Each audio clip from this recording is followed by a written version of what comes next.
Hello everybody and welcome back to Let's Play Dishonored with Kamchak Fisco. So one thing I forgot to mention in the last episode, which this kind of been introduced now, one of the other reasons that makes this game very Thief-esque isn't just the fact that it's stealthy and it's a sneaker game, and the fact that there's an organization like the Watch that's essentially like the City Guard. You've got the religious group that's very much like the Hammers, they're just as crazy, and the Outsider and the magical people who worship him are basically a lot like the pagans. So they actually got a variant of the factions from Thief in this to help give that same flavor, which is, I think, a beautiful job that they did. And the fact that there's so many documents you can read all over there that make it a very in-depth, detailed universe you're living in. What the... Oh, this must be part of the DLC. Okay. I was wondering about that. Rumors and sightings, Dowd. Excerpt from Overseer's Covert Field Report. For a year now, I have lived from... Oh wait, this would be an actual person, not the announcer. For a year now, I have lived away from the Abbey, without the company of my Overseer brethren or the guidance of the blind sisters of the Oracular Order. Days have passed with me sleeping in the dens of cut-purses, murderers, and worse. And the nights have seen me prowling through the worst alleys and wretched corners of Dunwall. I have taken my meals with killers. At times I have ventured beyond the city walls, meeting in forgotten graveyards and outlying ruins frequented by those of ill means. My beard has grown long, and I wear the weathered clothing and bits of boiled leather favored by the Bottle Street and Hatter gangs, by those rough men and women who make their trade knifing others in return for coin.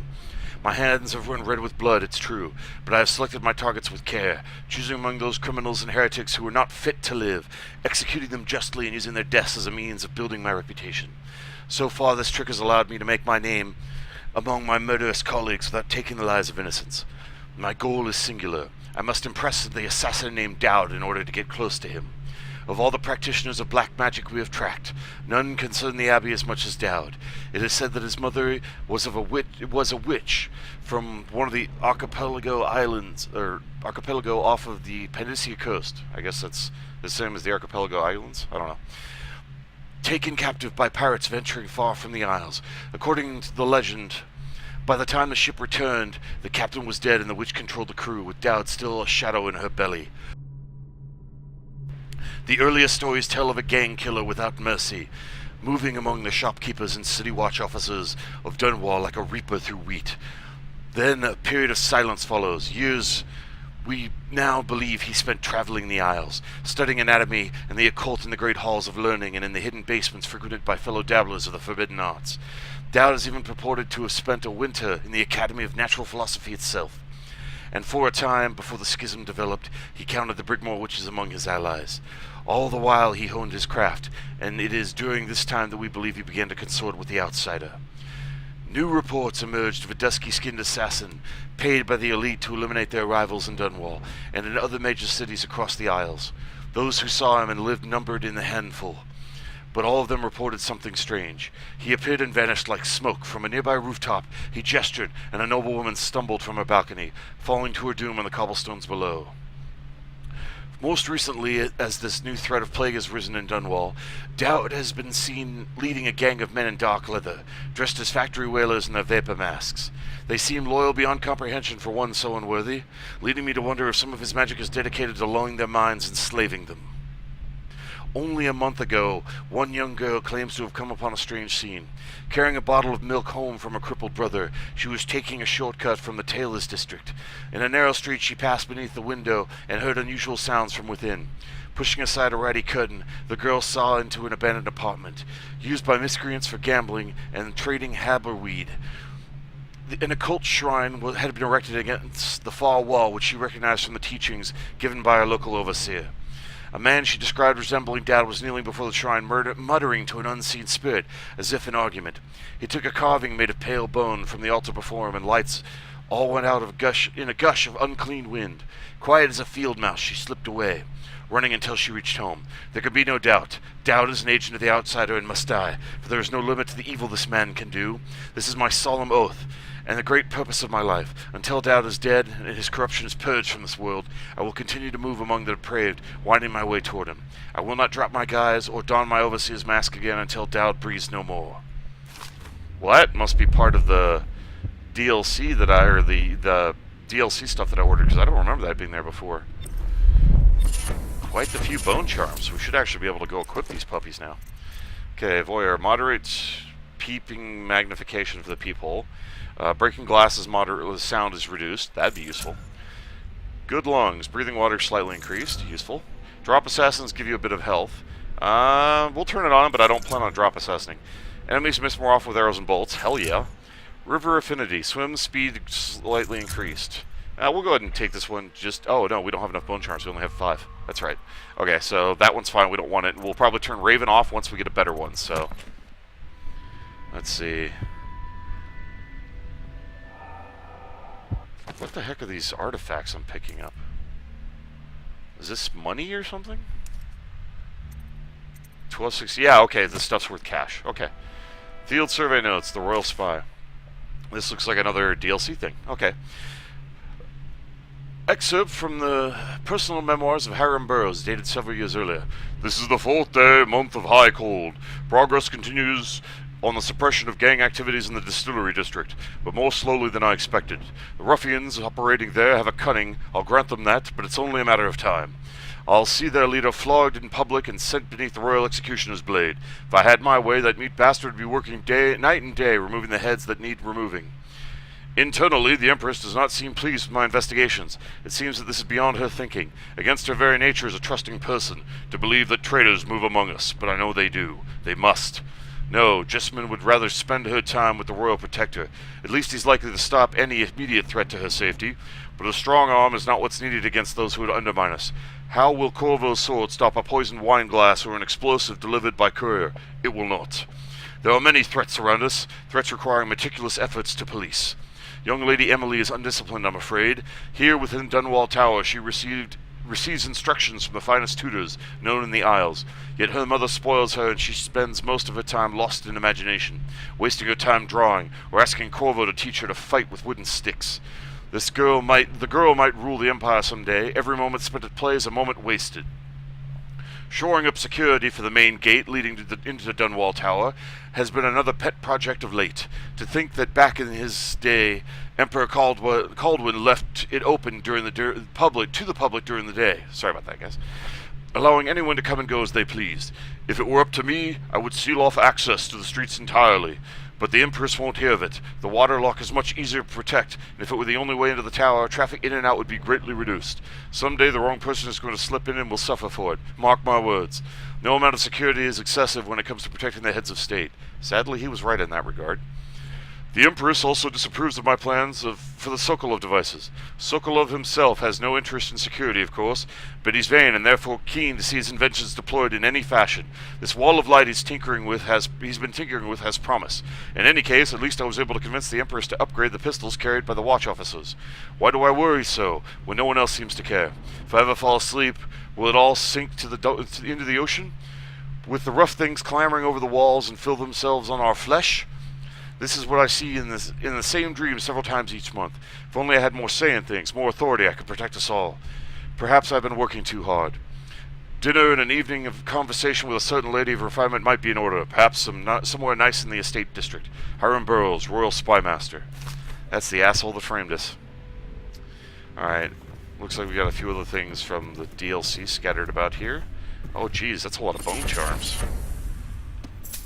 Okay, so we've got a thing about Slackjaw. We've got more things here. And we've got a thing about Granny Rags. Oh, so these are DLCs tied into the main characters. Okay, so before I read that, I actually want to check out the new bone charms we got. Okay, Void Channel. Powers effects slightly improved. That sounds useful. We'll get rid of Raven, turn that one on. Gutter Feast. White rats can be consumed for mana. Actually sounds kind of happy. White rats won't attack you. Firewater. Shot whiskey bottles explode with greater intensity. Win sword versus sword contests with more frequency. Damage from explosions reduced. Okay, those two sound really, really useful, and so does Gutter Feast. Let's see. Swim faster, we're going to need. Good lungs, we're going to need. Breaking glass, we're going to need. Dodge, we're going to need. Shoot. Alright. I guess we can sacrifice lung capacity for explosion resistance. Sword versus sword contests. suppose we can swim a little slower. Actually, you know what? We'll leave that one on for now because we actually have to do some swimming here.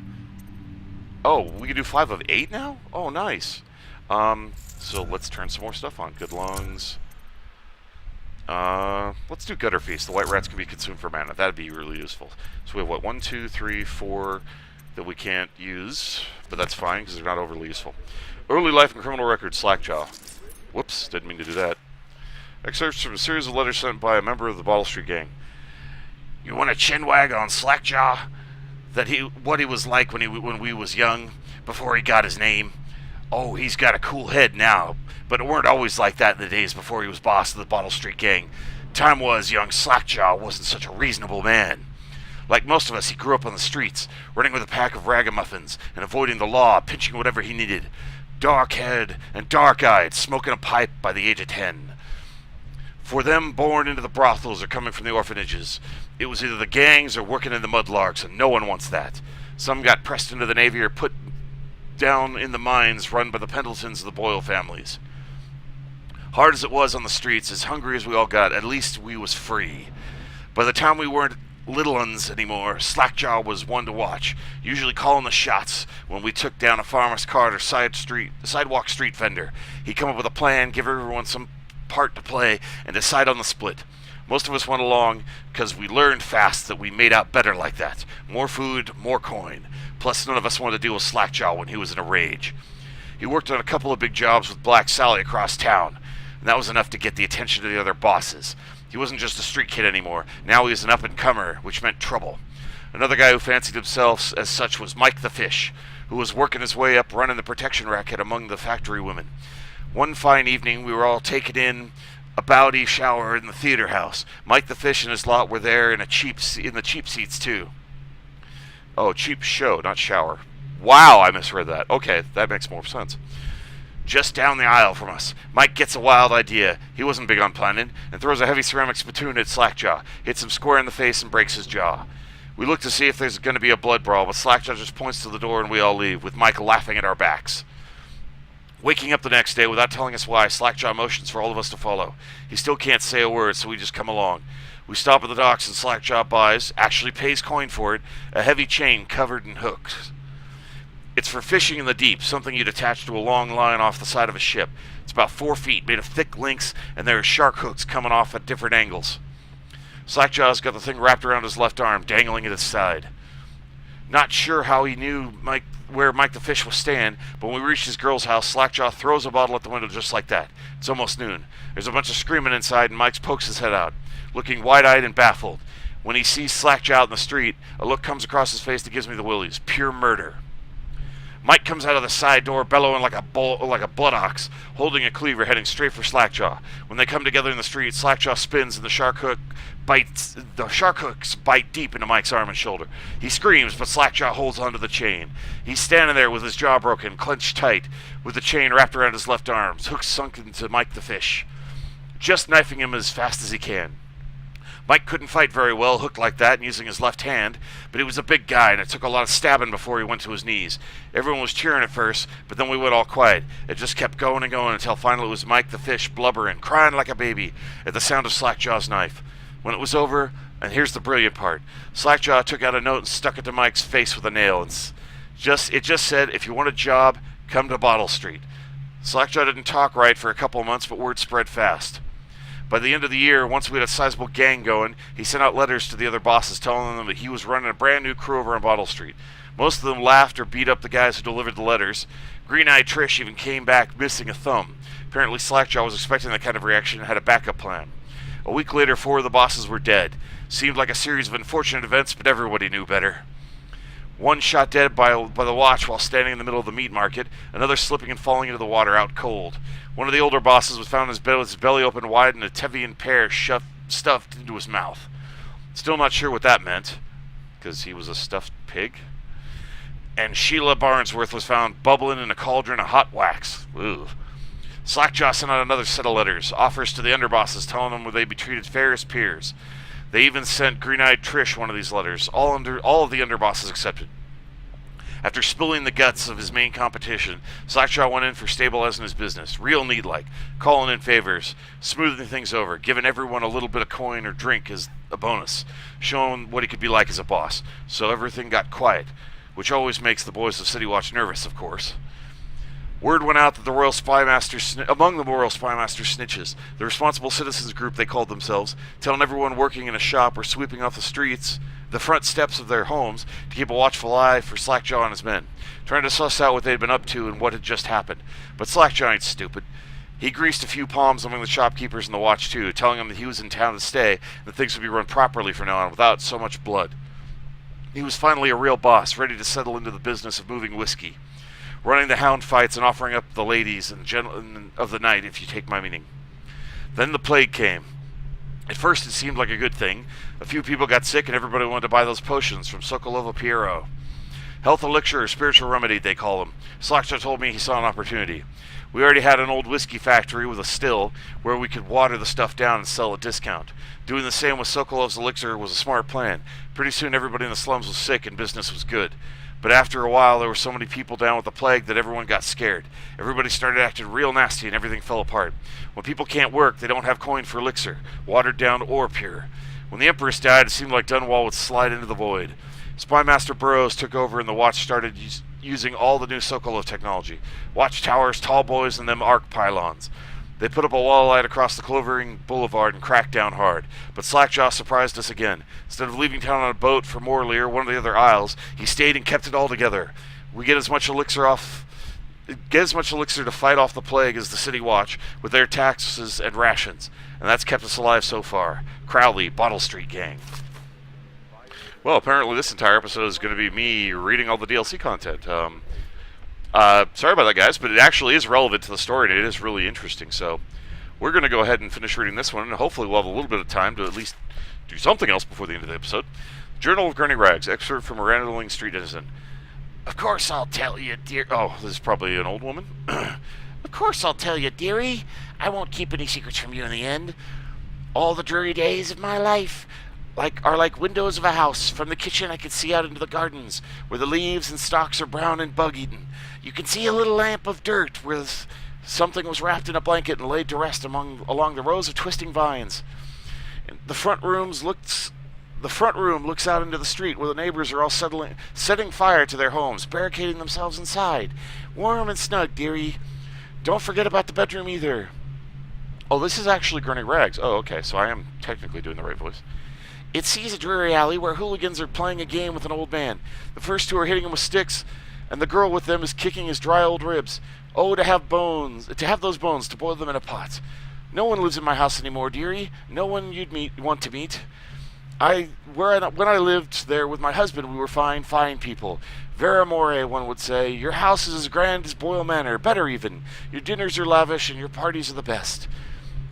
When that young Sokolov came to paint my portrait, I was nearly still in my prime. Radiant, he said, and he was just barely a man, so young, painting all the best people across the land. Everyone wanted a portrait by his hand, all my friends. I was the only one, dearie, wet with his paint, glistening on the canvas for pretty coin. But it wasn't all parties and paintings. My husband and I weren't always at home, no. We traveled together, he and I, to the far ends of the Isles, beyond even all the way to the red cliffs of Pandissa, to dig in the rock and crawl through the caves, holding up candles and squinting at walls. Many precious things we came upon, but none so precious as the boy with black eyes, dearie. All those marks and bones, carved so deep and polished so bright. I brought the old bones home, hid them from my dear husband. Then I learned to boil them and carve them myself. They make such good presents, dearie. The little mute boy took them home. He loved them so. All the time he came back with new bones for me, holding them up so I could see it in his eyes, even though his tongue was still. Granny, his eyes would say to me, carve these bones for me, make me another present. And he went so far, all the way to Dunwall Tower, to the royal headsman himself now, my little mute boy and his shiny, shiny sword. So the boy she helped and carved these things for is the executioner. Okay, that's disturbing. Better bones were what I needed, you see? Better bones to carve and polish, scrape and gleam. My dear old husband was always tired. I made him soup and then he was sick. Better bones was all. For my little mute boy, carved in the name of one of the carved in the name of the one with the black eyes. After my husband was gone, giving away his birthday gifts, I didn't want to live there anymore. So now I'm old and don't have many to give my presents to. It's sifting through the garbage for granny rags, feeding the little birdies that gather at my feet. No one wants to have tea, dearie, especially those rude louts on Bottle Street. Slackjaw and his boys always meddling with an old woman just trying to make her way. In the end, we'll be together with him, you and me in that dreary night of the stars above and below. And always the one with the black eyes, dearie.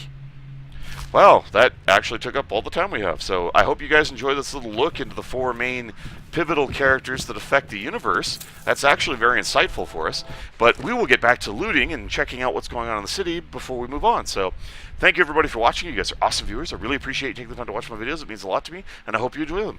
So you all take care of yourselves, and if you want to see more of me, keep it on the video on the list, or stay tuned for more. In the meantime, goodbye everybody.